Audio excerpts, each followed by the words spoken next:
welcome to Hoop Collective Podcast. We talk about the NBA, which we are doing on, I guess it's Friday morning for Tim Bontemps in Portugal. Is that right? Just after midnight on Friday morning here in Portugal. Yes. All right. And it's Monday evening for the rest of Monday. And it's Thursday You evening know what? for the rest of us. You did so good on the time today. You got all the times right No, earlier. You got the times right now. It was going so well, but then we couldn't I don't have to tell you. quite land the plane. You're What is right. this hat, by the way? This is a new hat. Yeah, but here's the thing. We recorded the full Scotland? pod Scotland earlier. hat? Seriously, what is the hat? Ireland. Ireland. The Yeah. Open Championship is going on in Ireland this week. Here you go. Very Um, European hat situation right now. yes.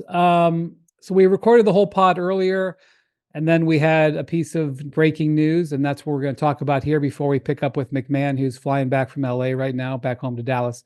Yeah. So, all right. In what I think has to be termed a feel-good story and one of the greatest contractual maneuvers that the NBA has ever seen, but we'll push that off. Dame Lillard is going back to the Portland Trail Blazers on a 2+1 deal, 2 years plus a player option, basically at the mid-level exception, $42 million. Bontemps, great for the Trailblazers fans. For the 2025-26 Trailblazers, I guess it'll be nice to have Dame Lillard there. We're going to push the contract off, but I guess it'll be a fun press conference. Yeah, I mean, my first thought when I saw this, as you'll hear later, there's a rehearsal dinner tonight in Lisbon, Portugal, where I'm at for this wedding. You saw sound stone cold sober, so you must not have had that good of a time at it. Well, I have a young son who didn't really want to sleep, so I spent about 2 hours trying to put him to bed. But after I got done with that, I walked out of the room, and a few minutes later, I got a tweet from Shams announcing that this Dame thing was happening. And the first thing I thought was, this is an awesome story.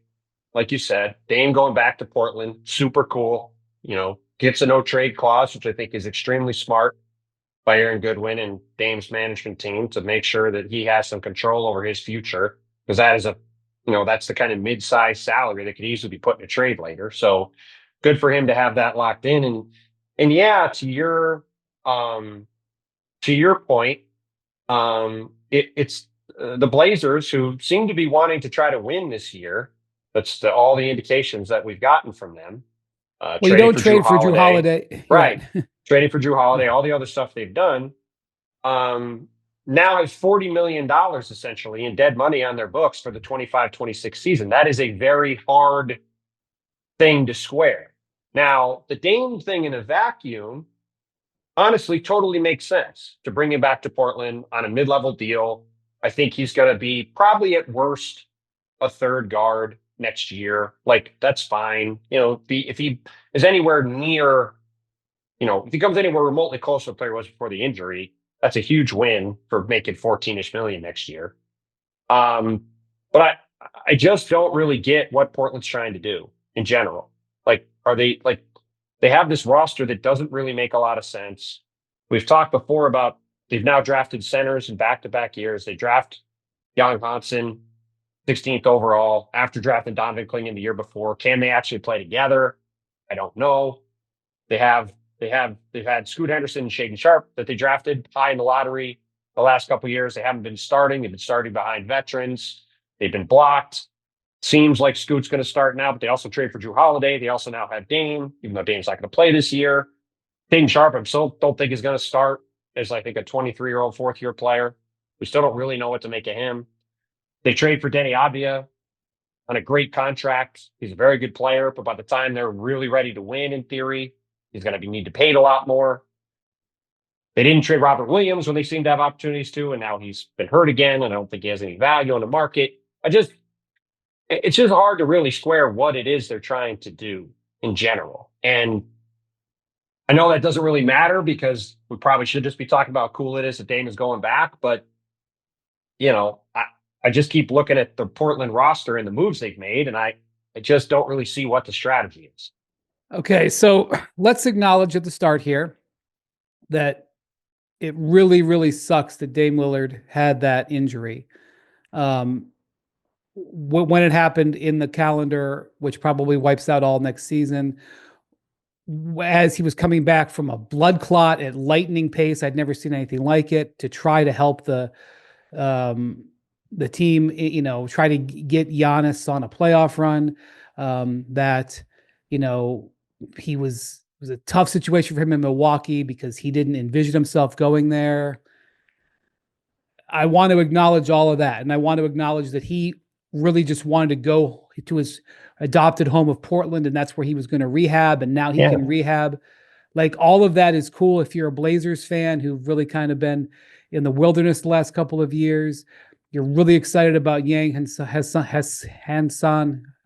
My friend from Shanghai tried to tell me how to say it the other day, and I still didn't get it. Hansen. That's it. Yang Hansen. Right. It's very simple. Yeah. Anyway, you have to be really excited about him. You're seeing him doing some stuff in summer league. So even though the Blazers are really underneath, probably 10 or 12 rosters that are better than them, okay, maybe I'll give them the edge of the play-in. There's some things to be excited about. And the idea of Dame Lillard coming back and being in a Blazers uniform, where you have great memories of that decade, where he led them to all those playoff victories and those great moments in the Western Conference Finals one year. Like, let's acknowledge that all of that is awesome. Or in the case of Dame, unfortunate, and he deserved a break. We spent a lot of this upcoming podcast talking about the Suns buying out Bradley Beal. We talked a lot previously about the Bucks buying out Dame. The Blazers will almost, not quite, but almost have as much money as Dame and Beal are costing those teams on the books just for this year. Combined, Dame and Beal combined, almost what they've got on the books. And this is a jaw-droppingly, historically great contract. Maybe it is just less. I thought it was more, but yeah, no, it probably is just less. Okay. It's a crazy amount of money. Yeah, I think Dame is 23 on the Bucks books and Beal is 19 and change. So call it 20. So 43, and this is going to be a little under 40. Whatever. Yeah, the point is, it's wild that they're going to have $40 million in dead money. This is a historically unbelievable contract situation, because this is, like I said, this is a 2+1. So Dame is committed to the Blazers for 2 years. Now, I'm sure he intends to not play anywhere else. I'm not saying he is, but he could obviously opt out. Let's say if he comes back and is great, he could opt out. So he's committed to the Blazers for 2 more years, for which he will be paid $28 million. But he's only going to play one of those years because he's going to miss this season.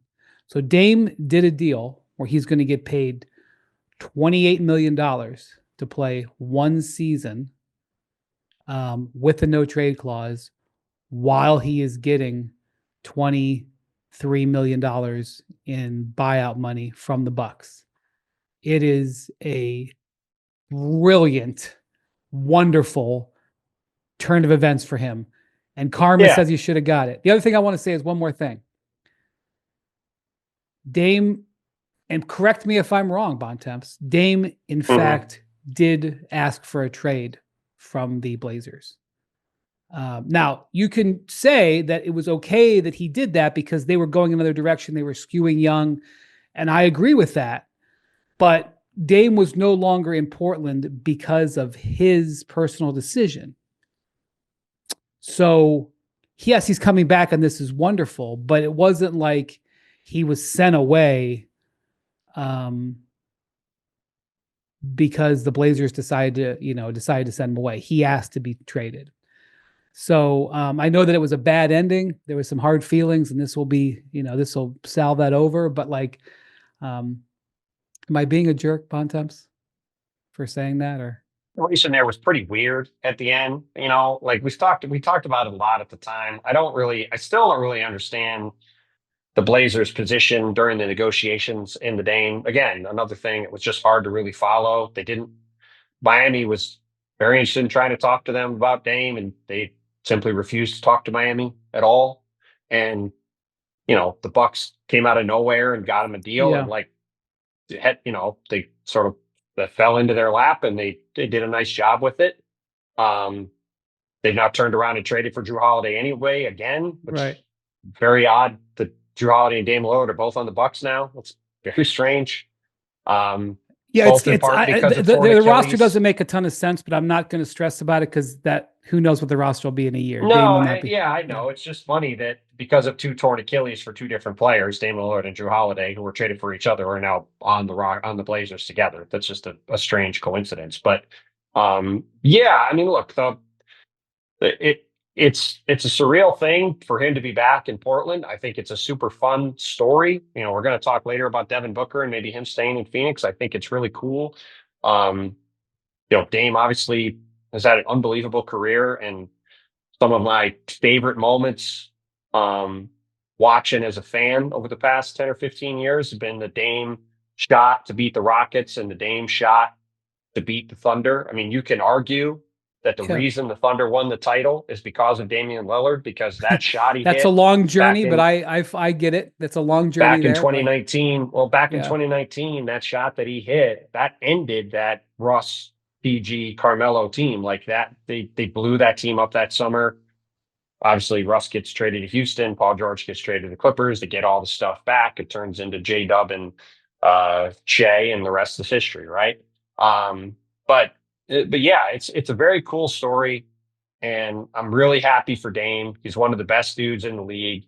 Like you said, sucked seeing him get hurt, especially the way he came back in record time from the blood clot. And it's going to be really fun to see the letter O in a Portland uniform again in a year, in 16 months or something. But it is just an incredible piece of work for them to get $28 million. And again, I do think that Aaron Goodwin deserves a ton of credit for getting this no trade clause, because look, we've talked about it.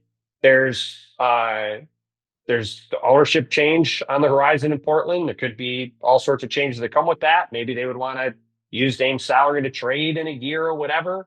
And now that's off the board. And Dame's going to get to stay there as long as he wants. If he wants to stay there for 3 years, he can be there for 3 years. If he wants to be there for 2, he can be there for 2.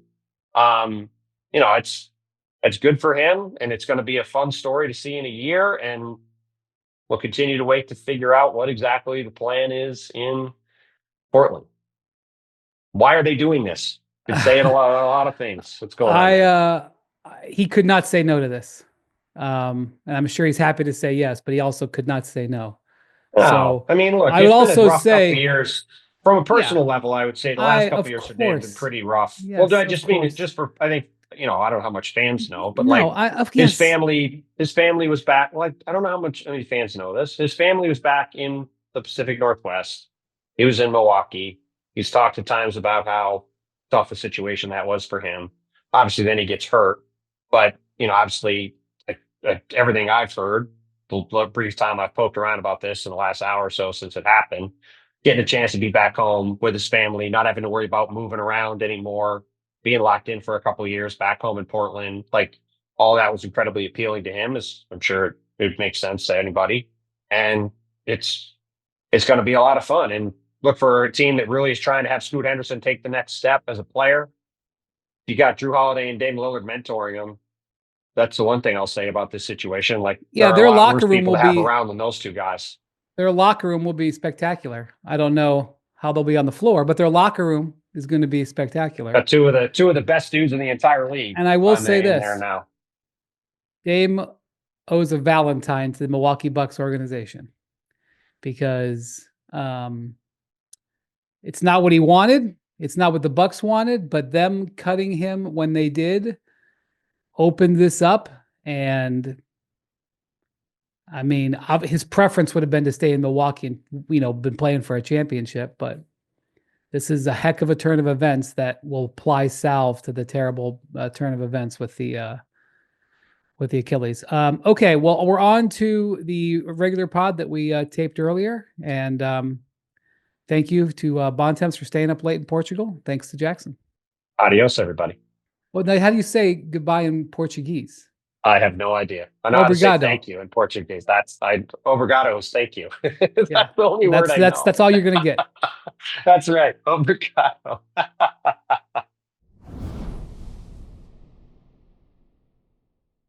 Hello and welcome to the Hoop Collective podcast. We talk about the NBA, which we're doing on Thursday afternoon in Portugal and early morning in LA and midday here in Nebraska.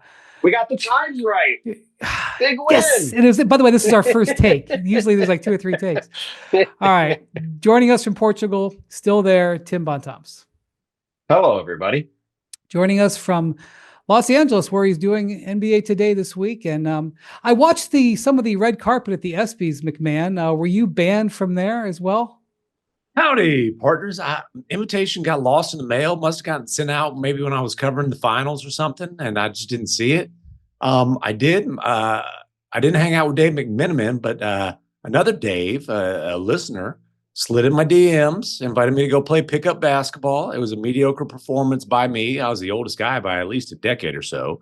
He told me there'd be middle age, and then there's all dudes in their 30s. I was like, what happened here? So that's how I spent my ESPYs Eve. Here's the question that Dave McMenamin cannot answer on the record. Do you think he would have preferred being on the ESPYs red carpet or at a pickup game last night? I don't think there's any question. The answer is playing pickup. He would answer that on the record, too. No, Dave was in heaven. He was red carpeting. His little Eagles got the team of the year. He had front row Joe seats. Hey, Dave McMenamin loves hooping, but he loves being Celebrity Dave. All right. Well, we did have another significant transaction, one we've been waiting for a while this week. The Phoenix Suns and Bradley Beal came to a buyout agreement. The final number was $99 million. And the Suns will waive and stretch that over the next 5 years. That's just a hair under $20 million a year on their books. And Beal, he had permission to discuss contract terms with other teams. It was wide open. That was allowed. His agent, Mark Bartelstein, told me he met with 5 or 6 teams over Zoom, met with Steve Ballmer, met with Ty Lue. Most importantly, I think, which we'll talk about in a few minutes, met with James Harden. Harden played a key role here. And he signs a 2-year, $11 million, he hasn't signed yet because he hasn't cleared waivers yet, but you know how this goes. I got a feeling he will. Yeah. And by the way, there's no team that can claim him right now. So he will be clearing waivers. I did have somebody ask me about that. So let me just clarify that for a second before I toss it to you, Bontemps. The waiver process goes like this. Just we're in mid-July and we've got some time to. Sure. We got time. Okay. Player gets put on waivers. The way that you get that player is there's a reverse order. The team with the worst record gets to go first, and the team with the best record gets to go last. So what it works is the player goes on waivers, and if you want to put a claim in, you tell the league office, I put a claim in, and the team with the worst record gets them. But to just claim like your fantasy draft or fantasy league for people who play. So don't start fantasy drafts with me, buddy. You're going to only confuse me. And Is waiver pick up a snake draft? Oh my God. So anyway, to claim the player though, you've either got to have enough cap space to take him, or you've got to have an exception to take him in, which because Beal makes $52 million or something. Even with the buyout, it's 39. Or I guess it's 46 million because it's 7 million each year. Nobody's got 46 million in space. No team has 46 million in space. So Beal will pass through waivers and become a free agent. This is understood. So he Priority Sports, who Mark Bartelstein is the CEO of, he can say we're going to go to the Clippers for 2 years and $11 million. It's about 5.4 in the first year, which is everything the Clippers had left on their mid-level exception. So Bontemps, here's what I was going to say to you. Before we talk about let's talk about the Suns of this first. Because Damian Lillard got released a few weeks ago, and we already have seen a $113 million waive and stretch buyout, and because we knew that Bradley Beal was going to be bought out for some period of time here, I think it dulls the reaction that we have $100 million going onto a team's books for the next 5 years. Yeah, Brian, look, the Suns have been an abject disaster for a couple of years now from a roster building perspective. And this Bradley Beal waive and stretch is the culmination of that. You wrote a really good story. I recommend everybody go read it, that lays out why and how the Suns chose to do this. and why the Clippers got him, all the various permutations of it. A lot of them we'll get through. But the first thing you say in there is that this is about money. And then you go into other reasons. No offense to the reasons you put in there. This isn't about the other reasons. This is about saving Matt Ishbia over $160 million this year alone, because the Suns go from being in the second apron to being out of the luxury tax completely. And this entire Suns situation is exactly what I covered 10 years ago with Mikhail Prokhorov and the Brooklyn Nets. It's literally the same thing. Brash owner comes in, says, damn the torpedoes. I'm going to spend infinite money. Nobody can stop me. I know better than everybody. It's going to be fine. Makes a crazy trade with all the draft picks to get an older veteran player to try to immediately win a title. Wins, I think they won one playoff series with Kevin Durant, pretty sure, just like the Kevin Garnett, Paul Pierce team. Then the team starts to struggle. The owner goes, you know what? If we're not very good, I don't really want to spend $200 million on a team, and then starts making rapid cost-cutting moves to then hand really good draft picks to other teams in the league. In this case, it's going to be multiple teams. In that case, it was the Boston Celtics. And look, let's also just be honest. If we go back a couple of years now, the Suns have been going back and forth on all of these moves the whole time. They take on Bradley Beal. They say they're going to spend money left and right. They give out all these second-year player options on deals to make them allegedly more tradable, which was not true, to cost them more money. Then they immediately start giving away picks and pick swaps to get rid of Cam Payne, to get rid of Isaiah Todd back then. They then give Royce O'Neal and Grayson Allen big contracts in free agency to keep the assets going forward. Now they can't trade those guys. They're stuck with all this money. So now they waive and stretch Bradley Beal for the rest of the decade and try to argue that it gives them more flexibility to build around Devin Booker, which it doesn't. Like, the idea that, it's no big deal for the Suns to have $22 million in dead space on their books for the rest of the decade is crazy. Like, look, this isn't Milwaukee. I can understand the Bucks doing that, as much as I don't think it's going to work with Miles Turner. You're trying to keep Giannis Antetokounmpo on the team, and it's Milwaukee. It's not a cap space destination. I understand at least the rationale behind that, even if it's still a crazy move. Phoenix is a free agent destination. They could get guys to go there. And now they're giving up 10 to 15% of their cap to waive and stretch Bradley Beal to save the owner money, when we were always told the owner was going to be all in on winning and money was no object. Like, all of this stuff has just not made any sense. It's why I've kept saying it's as bad a situation as we've ever seen in the history of the league, from a roster standpoint and from a draft pick standpoint and an overall management standpoint. And, even in your story, they're arguing that Jalen Green and Devin Booker are going to fit well together. Like, that I do not see that. Like, this situation is really rough, and we'll see what happens with these young guys they got this summer. We'll see. Maybe Colin Malawak is going to be a really good player, getting him in the Kevin Durant trade. Maybe Jalen Green blows up, getting to Phoenix, maybe.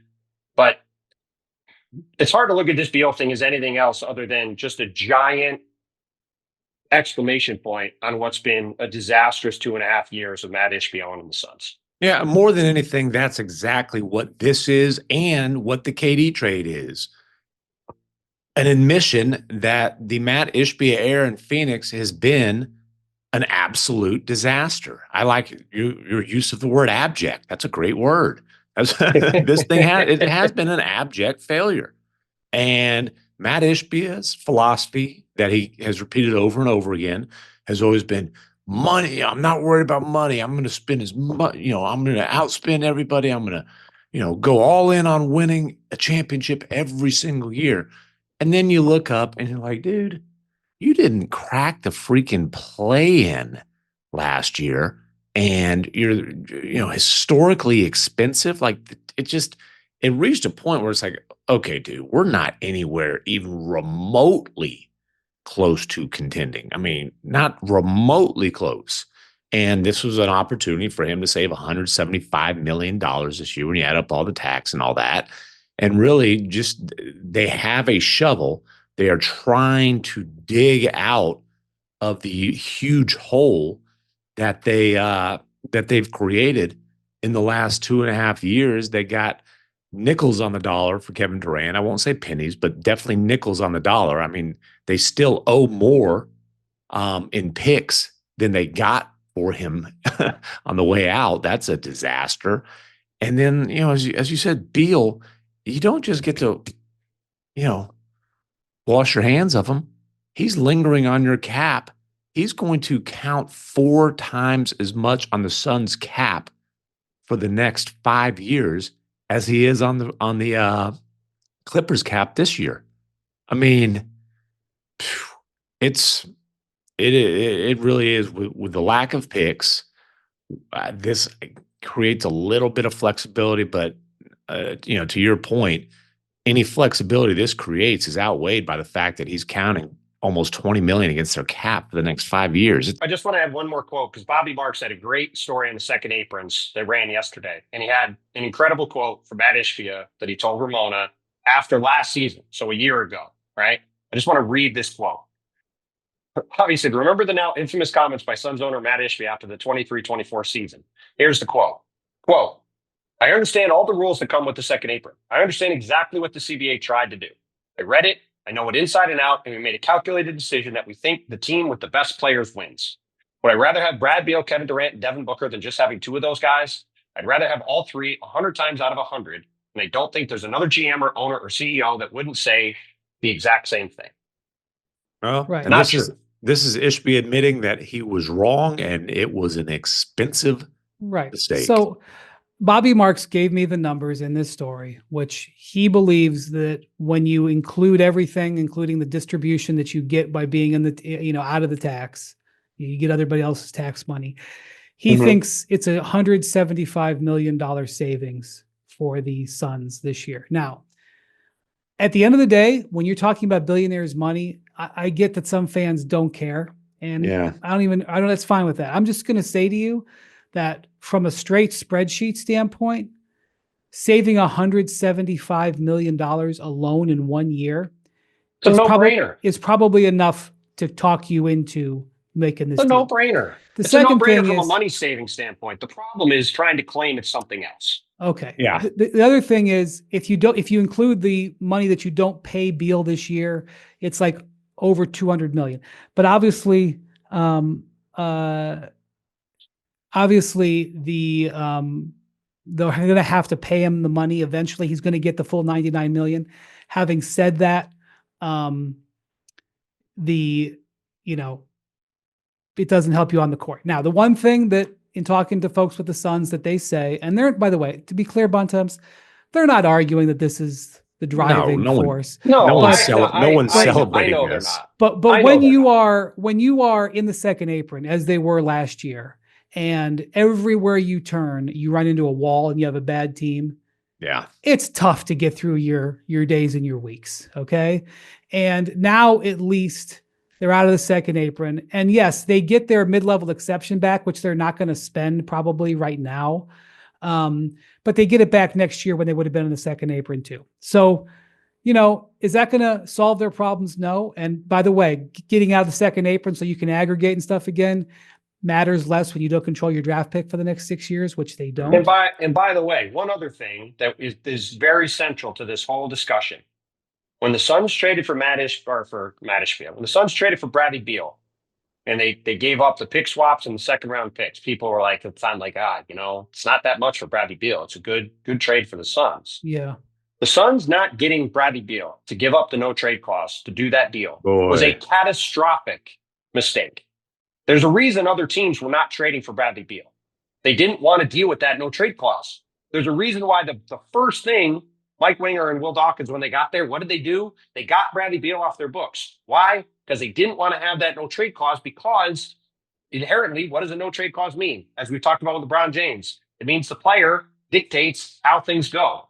And if the Suns could have traded Bradley Beal for other stuff, they probably could have done that, wouldn't have had to waive and stretch him, and this whole thing might look a lot different. But instead, they had no choice but to do this, and that's why this is such a complete disaster now. You may say to yourself, well, why did the Suns let Bradley Beal go out and talk to all these teams? It's because even though Bradley Beal wasn't going to be traded and therefore his no trade clause really didn't come into play here, this is an important factor. And why did Bradley Beal give up $14 million? Why was it not $17 million? Why was it not $8 million? The answer is because the Suns already had waived and stretched guys on their roster. Nasir Little, and who's the other one, Bontemps? EJ Liddell. EJ Liddell. Former Ohio State star. Yep. Yeah. Because they already had those guys, Beal had to waive that money to get under that. So Beal still had leverage. This was Beal, the bare minimum. That the number he gave up was the bare minimum he had to give up in order to make it legal to waive and stretch him, just so people are clear. So for the Suns to save the $175 million this year, they needed Beal to leave $14 million on the table. And so that meant Beal had leverage. Because I think that's the other thing. Like, I see Suns fans saying, well, why couldn't they get him to leave more money on the table? Imagine that they tried. I'm sure they tried. Also, I think Brad Beal and Mark Bartelstein would have very simply said, we don't have to leave any money on the table. If you guys want to get rid of us, you can get rid of us. Right. And the only reason they gave up this much is because they wanted to leave. So people were saying, well, how come this is taking so long? Well, the answer is because Beal completely and fully vetted the market and talked to everybody. Even I said in this story, because I talked to Mark Bartelstein on the record, he asked for permission from James Harden's agents to talk to James Harden. Yeah. Now, agents and players talk all the time. Mark Bartelstein asked for permission. Mark Bartelstein, Bradley Beal's representative, asked and received permission to talk to James Harden. He didn't want there to be any shenanigans. I mean, by the way, like players talk to guys who are not their agents all the time, but he wanted it all to be on the up and up. And so that was part of what was going on here with this whole process. But the reason all of that went on was because for the Suns to get that savings, they had to play ball with Bradley Beal. Even when the no trade clause was out of the picture, they still had to play ball because he still had leverage because of the situation they left themselves in. That's what we're getting to. And quite frankly, Bradley Beal wasn't in a mood to do the Suns any great favors either. Because let me just tell you, that's a guy who sat there last season, and despite the fact that he had a no trade clause, his name was in trade rumors for months. And, he felt disrespect. And I'm not guessing. He told me this stuff on the record. He felt disrespected by that.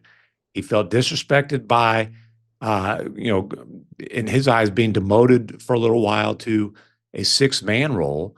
And this was last season. I'm talking to him after the trade deadline. And basically he said, hey, like KD, I didn't want to be traded in the middle of the season. Beal's got a wife. He's got young kids. He didn't want to uproot his family in the middle of the season. But he said in the summer, there's a lot more options. There's a lot more time to figure things out. And so, look, Beal wanted out, but he wasn't going to do any charity work for Ishbia on the way out. He was going to get as much money as he could get. One other thing about Beal last season. Okay, he averaged 17 points, shot about 49%-ish, shot about 39% on threes. Yeah, his numbers are really similar to the guy he's replacing with the Clippers, Norman Powell. Okay, so let's just pivot to that. So he had the lowest usage rate of his career last year. Now, whether or not you think he should have had the ball more, that's another conversation. Yeah. Whether or not you side with Mike Budenholzer, who wanted basically to have him more become a spot-up shooter and defender as opposed to a ball handler, however you want to say it. The point is, Beal got the ball the least amount of times in his career. Even when he was a rookie, he got the ball more than he did last year. When you're making 53, actually this last year he made exactly 50. When you're making $50 million and you average 17 points, people are not going to be thrilled. No. But now we're going to pivot to the Clippers. So why did he choose the Clippers? He obviously had a number of teams who were interested. The Clippers won out. Couple of reasons. One, Ty Lue, who has a very good relationship with players across the league. Ty Lue is from the St. Louis area. He was returned to the St. Louis area. Mexico, Missouri is where he's from, but it's on the, I wouldn't say it's a suburb of St. Louis, but if you're going to Mexico, you're flying to St. Louis and then taking a drive. So and taking a little drive. So Ty Lue is from the same area Bradley Beal is, and therefore has known him for decades. Yeah. The second thing is Harden called him up. Harden called him up and made the pitch. And here's the pitch that Harden made. He said, all right, last year I played 79 games. I played the 5th most minutes. I need to offload some stuff here, and I need you to help me. I want you to have a bigger role. Okay. I need to offload some. 2, Norm Powell thrived in this system. And I made sure I took, I think if you're Harden, you're saying I took care of Norm Powell and I took care of Ivica Zubac. They both had career years. Yeah. I'm going to take care of you. And the reason that this matters to Beal isn't just for his ego. Beal is 32 years old and he got a 1 year plus a player option. He can be a free agent in a year. He'll cash in a year if he has a great year. Exactly. He's going to want to get the money back. In fact, he could end up in the black here, depending on what happens. Very easily. So that was the other thing Harden said. Is like, look at what happened with Norm Powell. I loved Norm. We're going to work together like Norm and I did. 3, when I came here to the Clippers, I was in a tough spot. I had washed out of Philadelphia. I thought things were going to go well there. It didn't work out. Yep. I ended up coming here. I got to rehab my situation. The Clippers promised me A, B, and C, and A, B, and C happened. He goes, you can trust this organization. So he says those 3 things. I'm sure there were other players, by the way, on the Clippers who reached out. But Harden met with Beal. Harden met with the representative, sold them all. The Clippers had $5.4 million left of their mid-level and said, this is what we're going to offer you. So as Bontemps pointed out, he gave up the absolute minimum that he could to get out of the deal with Phoenix. And then he got every penny that he could from the Clippers. So he maximized those 2 things. And MacMahon, now Beal slides into a team that is too deep at every position. They are not the perfect team, but they finished last season 18-3. They go out in 7 games in the series you covered in the first round. Clippers. Did you cover that first round series? I didn't cover that series, you covered but the Thunder in the first round. it was a series. A 7-game one at that. It was the first round Western Conference Series. Yes. Anyway, MacMahon, Beal slides into that team, and I assume the way I was told by I can't. The Clippers have hands off. They can't talk to Bradley Beal yet because or then they can, but the Clippers can't say anything because he's not their player yet. But I think there's a strong expectation. Let's just say he's going to be Norm Powell on the Clippers next year. Absolutely. He's going to be their starting team. Yes, This, of course. The business of the Norm Powell trade is now done. The Clippers make that trade with the anticipation that they're going to be able to slide Bradley Beal right into that starting shooting guard spot. And look, Bradley Beal for $50 million with a no trade clause is a terrible contract. Bradley Beal for $5 million and change for 9th man money? Are you kidding me? This is a tremendous value addition for the Clippers. And look, Beal was miscast. He was miscast in Phoenix. It was a bad fit. He's not a bad player. He's not a supermax player. He's not a superstar. He's a good player, though. Even in Phoenix, the guy over 2 years averaged 18, 4, and 4 on 50, 40, 80 shooting. But like last year, there were times Beal was taking the toughest defensive assignment. Are you kidding me? That's ridiculous. That's not what he does. And like, this is a team, you mentioned it's too deep. I called it the best team in LA yesterday, and I don't think that's a controversial comment. Of course, I had Lakers fans all mad about it. Clippers have 5 guys. It's unquestionable. Yeah, the Clippers have 5 guys that would be the Lakers' best defensive player. I mean, 5, 2 bigs and 3 on ball guys, at least 5 100%. guys. Like I think a lot of people still think of James Harden as Houston James Harden, ball dominant James Harden. The guy who, some people would say he was tough to play with because he dominated the ball so much. James Harden right now at this stage of his career is maybe the best table setter in the NBA. He's not a guy who's looking to get 35 a night. He's a guy who's looking to get everybody involved. He's a basketball. He's trying to get 22 and 12. Yeah, he's a basketball genius who just helped Norm Powell have a career year, just helped Ivica Zubac have a career year. He's, as he's saying, he's trying to figure out how to win while not, just wearing himself out from an energy perspective, and getting a guy like this who's still a big time efficient scorer who can operate off the dribble is huge for Harden. I don't know if the Clippers are, I don't know that they're going to make a playoff run, but they've got that potential. I mean, the West is so loaded. If the Clippers were in the East, they might be the best team in the East. They'd at least be top 2 or 3. But they're a good team last year, and they've gotten better this summer. Yeah, I mean, look, they turned Norm Powell into Bradley Beal, who's at worst the same level player as Norm Powell, and they got John Collins for free. John Collins is a really good player, especially if he's your 8th or 9th guy. They signed Brook Lopez to a 1+1 with a team option in the second year, a great contract to back up Ivica Zubac. Now they got 48 minutes of really good center play. Lopez, if Lopez is playing 38 minutes for you or 35 minutes for you and having to deal with all sorts of different lineups, there are times he could run into some trouble, but he's still a good player. And as a guy who's going to be coming off the bench for them, who can space the court, bomb threes, and protect the rim, that's a great signing for them. Yeah. As you mentioned, Zubac was tremendous last year. He's only getting better. We'll see if Kawhi can stay healthy. But even if Kawhi can't stay healthy during the season, with James Harden and now Bradley Beal, and then all of these, like you said, all these solid role players who can guard Chris Dunn, Derek Jones, Nick Batum, I think the Clippers have a really good chance to be top 2 in the West in the regular season. I don't know what the ceiling will be in the playoffs because, again, that comes down to Kawhi's health, and we've seen that come up time and time again, even though he was healthy at least for the back half of the year and the playoff run this past season. But these guys won 50 games last year, and I think they got markedly better. And yeah, the idea that they're in the same conversation with the Lakers are not nearly as deep overall as the Clippers are. I know the Lakers last year had the same record as the Clippers, but to me, if you're going roster for roster with all the holes on the Laker roster, I don't think it's that controversial to say that this Clippers team, especially after these moves they made this summer, have gotten way better and I think are really primed. At minimum, to me, it's a little bit of a funky comparison, but they kind of remind me of the George Karl Denver Nuggets team with AD on it and Danilo Gallinari and those guys that won 56, 57 games. Obviously, Kawhi is a different level player than that team had, but that team was like 10 deep. And they just ran out good players all the time and churned out regular season wins. I could see this Clipper team having a very similar season next year.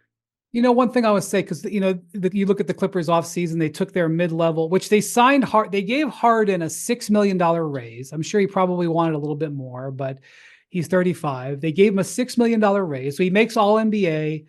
He makes the all-star team. They bump him to $40 million a year. That's, it's a representative, they didn't insult him. He agreed to it, but they gave him just enough money that they had the full mid-level.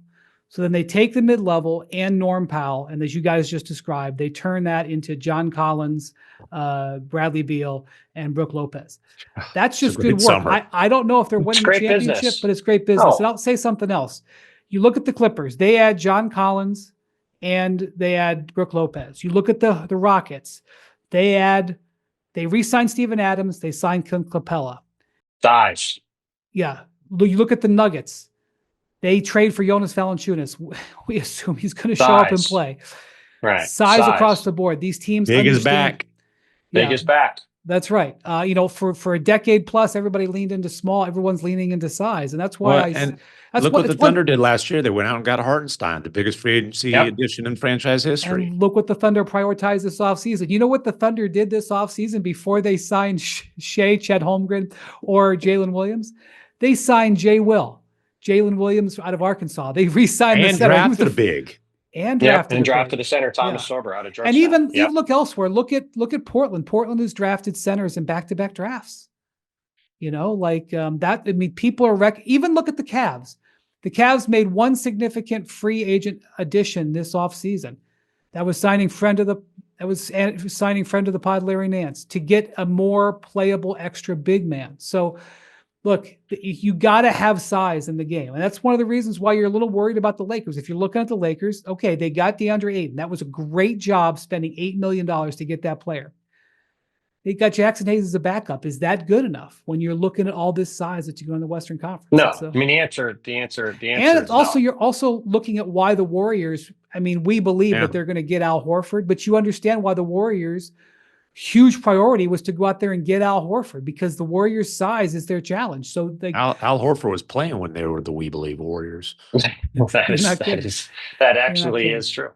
The other one other thing, just to put a bow on the Suns part too, is to give those guys some credit for all the issues they've had. I do think they have had a decent offseason, at least getting some younger talent in there and making some moves that are starting to at least acknowledge that they're recognizing the problems they've had. Now they have, as MacMahon correctly said, they got a ton to dig out of, but like Malawak is a good swing at 10. Like that's the kind of guy that could really pop for them. Moving around in the second round to get Bashir Fleming, who's a guy that, was seen as a potential first round pick. Getting him at 31 was good. Like they did, Brian Dunn and also Eudora, at least are interesting young guys from last year. They are starting to add some depth to their roster and getting some young talent in there. But, obviously it's a long way to go. To your point about, you talk about the Nets, I think it's a very fair comparison. How did the Nets get out of the hole that the KG Paul Pierce trade put them in? They got out of the hole by stopping digging. Yeah. No, the shovel now is putting the dirt back in that deep hole. That's right. So they had to pivot around, and look, they ultimately did it through free agency when they got Kyrie and Durant, and that's another story. But when they got built a respectable team to put them in position to be an attractive started destination. it by getting some young players. Yeah. So as Bontemps just said, last year's picks look pretty good. Ryan Dunn had a good year. Yeah. They're very excited Right, about they drafted Molly Karis LeVert, they drafted Jared Allen, they went and found Joe Harris on the scrap heap. Like that's the Suns have to start doing that kind of stuff, and it's going to take a while. But the Suns have a clear-eyed view of where they are, and it had to smack them in the face by not even making the freaking play-in with that historically expensive roster. But they've recognized, they've said, hey, Booker's the franchise guy. We've got to surround him with defense, youth, and athleticism. That's been their priority, and there's a long way to go, but they at least understand they're not a little tweak away from being a title contender. The Nets ended up taking D'Angelo Russell, turning him into an all-star, and trading him for Kevin Durant. Now, they didn't have to trade him for Kevin Durant. That's another story. I mean, that's okay. Sure. But would you say they maximized D'Angelo Russell? Yes. Yeah, I would. I would see say what happens. Let's see what happens little with Josh bit of a charitable rewriting of history of that. But all right, let's see what happens with Josh Green. Look, the Nets did a lot of good things building out that roster to set it up to get those guys. The only thing I'll say is the Nets were able to do that because they could generate max cap space, and these guys have Devin Booker on the roster, and they have $22 million of dead money on the roster. By the way, slightly different. Before we move on, can I just say something about Devin Booker's contract? It's your podcast.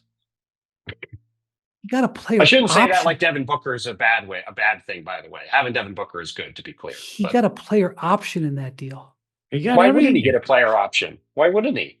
I just figured if you're giving him a 2-year extension, that you wouldn't just the owner came out and said, we have to give Devin Booker all the money. It's a pretty easy negotiation if you're Devin Booker and his representatives. Well, I wouldn't. Just give us all the stuff, and we'll say, okay, we'll sign. Devin Booker's blind loyalty to the Suns organization is of immense value. Can you imagine if Booker forces a trade trying to put butts in those seats? I want you to think what Devin Booker got here. He essentially agreed to a 1-year extension. He agreed to giving the Suns 1 more year because he got a player option in the deal, which I wouldn't have thought was a guarantee. And he promised the Suns 1 additional season and guaranteed himself 140 something million. God. It's pretty good. It's pretty good business. And by the way, if Devin Booker just says, as we've talked about before, if he just wants to be with the Suns for his career, like that's cool.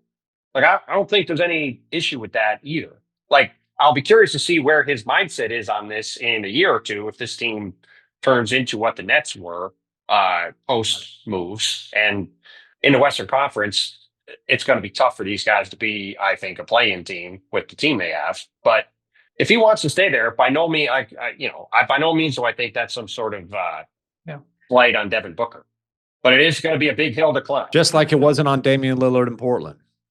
Right. Exactly. All right. Out east, we had our friend of the podcast, Nick Nurse, on the podcast Saturday night in Las Vegas. Thank you again to Coach for coming on. And then on Monday, later, the second closest thing to the Memphis Grizzlies injury update, the Philadelphia 76ers medical update. Well, Paul George medical update arrived. Oh my God. Yeah. Paul George has arthroscopic knee surgery. We did not know it was coming. Here's the important line from that release. The important line from that release is he will be reevaluated prior to training camp. That, to be clear to people at home, I guess it's possible, but it very likely means, what that means is that Paul George will be checked out before training camp, and then we will get another update on when his next update is going to be. By the way, that's 2 full months from now, 2.5 months from now. We're going to get a checkup on the status of Paul George. And in a very long story that was released on ESPN.com yesterday, Joel Embiid said there's no timeline on his situation, and he hopes to be ready for training camp. So the Sixers, after a year of injury situations, so Paul George and Joel Embiid, are 2.5 months from training camp in the exact same situation that we're all last year. 6 days ago, Daryl Morey held a press conference in Las Vegas on the state of the Sixers, as many general managers do. Yeah. And at that press conference, he said, we're really excited. I'm summarizing. This is not the exact quote. He said, we're really excited about some of these young guys. We're excited about VJ Edgecombe. We're excited about Jared McCain coming back. We're going to really try to get Quentin Grimes under contract. But for us to get where we're going, we've really got to have Joel, Paul George, and Tyrese Maxey. And I know that that's like, of course, but he said that last Friday. Yeah. On Monday, we have Paul George. Paul George undergoing knee surgery. And on Wednesday, we have this. We haven't had any. And quotes. and Daryl has said the Joel thing, but Joel hasn't said anything. Right. So we had the first quotes from Embiid for 6 months. Yeah, since February, something like that. So he says there's no timetable. I mean, if I'm a Sixer fan, I know that Daryl. I'm sorry, MacMahon. I'm stepping all over you. I'm sorry. You're good. I understand that. I think Daryl made some headlines at the when he had his convention, this Sloan conference last spring, when he said, he feels like the Sixers fans a lot of times only operate in anger, and they've had a lot of reason. But God, this is so frustrating. This has got to be so frustrating. Sorry, and especially when the East is there's a semi-truck lane in the East, so drive down. It's wide open. And they have the 2 worst contracts in the NBA now. You could have an argument about Beal. That contract no longer exists, or it's just a number on a spreadsheet. Ghost. Yeah, it's a ghost. There's very few contracts that are even in the discussion, if for no other reason than just the amount of years and dollars left on them. There's just very few contracts that long, and then you add in the injury uncertainty with both guys. It comes down to production for pay. And unfortunately, both these guys are unbelievably talented. I mean, Joel Embiid, we're a year and a half removed from him playing the best big man basketball. Well, I'm not going to say that because Joker's unbelievable, but playing at a historically dominant level, more points than minutes. I mean, Wilt type of things. But what could be doesn't matter if he never plays, or if he barely plays, or when he is playing, he's dragging his leg around the court. And then Paul George, we talk about what a great summer the Clippers had. Well, it turns out they had a pretty good summer last year too, even though it didn't look good at the time. Basically saying, hey, we don't want to continue to be in the Paul George business. And again, he had a great year last year with the Clippers, but just unfortunately, at this point in his career, his body is not reliable. He's not on the floor frequently enough to be part of a foundation. They didn't announce the nature of the injury. And look, I respect Paul George's. That's scary. Paul George has to, he has every right to protect his medical information. I get it. But I don't know what that injury is. Well, and to say it's arthroscopic, at this point, pretty much every knee surgery is arthroscopic. Yeah. That tells an update on what? An update in 10 months or 10 weeks, not 10 months, is not exactly an encouraging timeline. And by the way, the last update we had on Embiid was that his status would be he would be reevaluated in approximately 6 weeks, and that was in early April. And Well, we're they now get in reevaluated a mid-July. lot. You could say he'll be Well, reevaluated daily. I'm That's just not saying telling you that's anything. three. That's three. Four, Yeah. but I mean, my point is like that's essentially saying we'll hear from you in 6 weeks, and we're 12 weeks later, and we've heard nothing. And here's the deal. Even the plan, like obviously they didn't plan on these guys continuing to get hurt and having to undergo more surgeries. Like things have gone as wrong as they possibly could, pretty much. But even the plan they had going into last season, Bontemps, that you were writing about at their training camp in your tropical location that you were milking the company dime on. Like, dude, their whole plan was, yeah, we're going to load manage these guys. They'll both play 50-ish games. And then voila. We'll be ready to go for the playoffs. Yeah, that was the whole plan. With Yeah. how are you going to establish any kind of chemistry with that plan? And now it's like if they can get 50 games out of these guys, I think that would be a remarkable accomplishment. And they have had some good moves on the margins. Like Jabari Walker on a two-way is a really good deal. VJ Edgecombe, I think, is going to be a good player. I mean, the top Getting McCain Sixers back will kept be their good. pick and moved up. Right. That was great Right. news. That's right. No, they have had a good offseason from that standpoint, but Daryl's quote might have been obvious, but it's also very true. Like they're only going as far as those three guys. And if you're a Sixers fan, you're looking at it going, man, if this team could be healthy for 1 year, this is the year. They might have the most talent in the East if they're healthy. Now, again, right now, we're certainly not looking at them like they're going to be healthy. But that's where, like, if you're a Sixer fan, like after all this time, all these other situations fall away. We're sitting here. We could have a golden opportunity, and we're sitting here where there's no telling when either of these guys will be able to play. And there's no way to pivot because you are committed, stuck, however you want to put it, with Joel Embiid and Paul George as the foundation of that team, because those contracts are so far underwater, there's no way to flip them for value. And it's, for so long, like teams were plotting, the Knicks were plotting, other teams were like, hey, is Embiid gonna ask out of Philly? And, getting him locked up on that extension was seen as this great accomplishment. And unfortunately, it's not paid any dividends.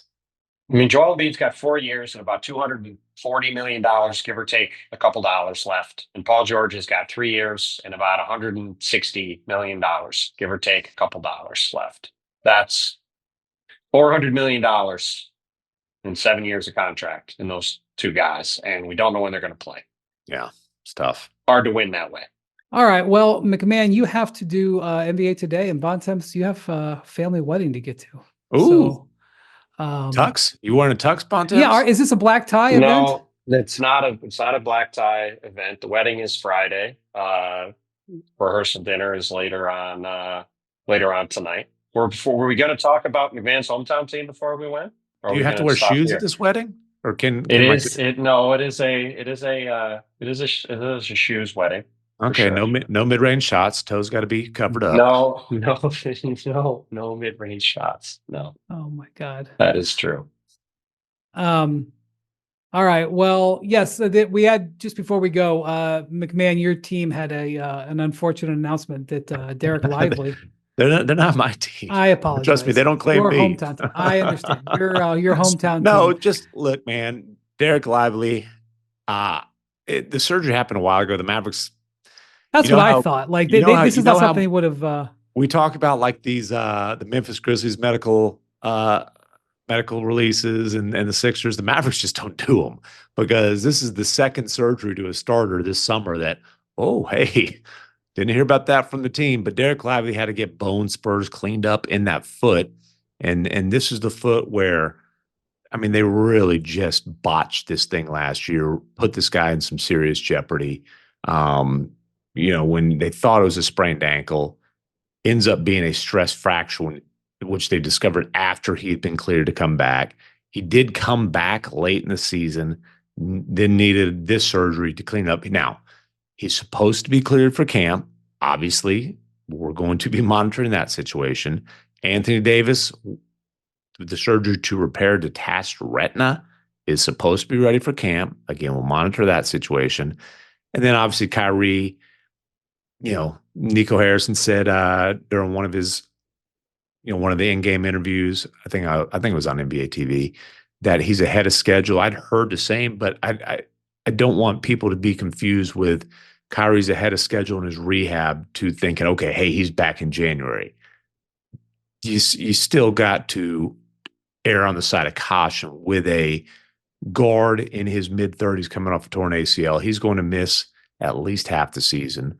And that's why, like, when there's all this conversation, are the Mavericks contenders? Are the Mavericks contenders? Like, man, let's revisit that when we see Kyrie back in form and hope that these other guys are able to get healthy and stay healthy. Because unfortunately, Anthony Davis has a long history of durability issues. And as bright of a young talent as Dereck Lively is, he's had a lot of trouble staying on the floor in his first 2 years. Yeah. A lot of players have bone spurs. It's sort of every player who has an MRI would see bone spurs. Mm-hmm. So it's probably a good thing they got it dealt with, but dealing with it so young is a little worrisome. So, but all right, hopefully he is back. Hopefully there's some good news from the Mavericks. We stop hearing about surgeries. And hopefully you have a great time at the wedding this weekend, MacMahon. And I'm not going to a wedding. Bontemps. I called you Bontemps on Freaking NBA Today this week. I mean, I couldn't tell you how bad I am in need of unplugging. Vacation. You might have called me worse before, but only when you were really, really mad at me. Well, stick around. All right. Thank you to Jackson for putting this together. Thank you to Bontemps for his going above and beyond from Portugal for the last 2 weeks. Thank you to MacMahon for being out on the West Coast for days on end. MacMahon, hey, listen, MacMahon got up early to do the pod today. This is far earlier than the usual MacMahon. Especially after pickup. Time clock. I had breakfast first, too. Yeah, wow. He was let's put it this way. MacMahon has used some icy hot today after yesterday's pickup. I'll be walking in the NBA studios with some icy hot as cologne for sure. That'll really get him on Shumpert excited.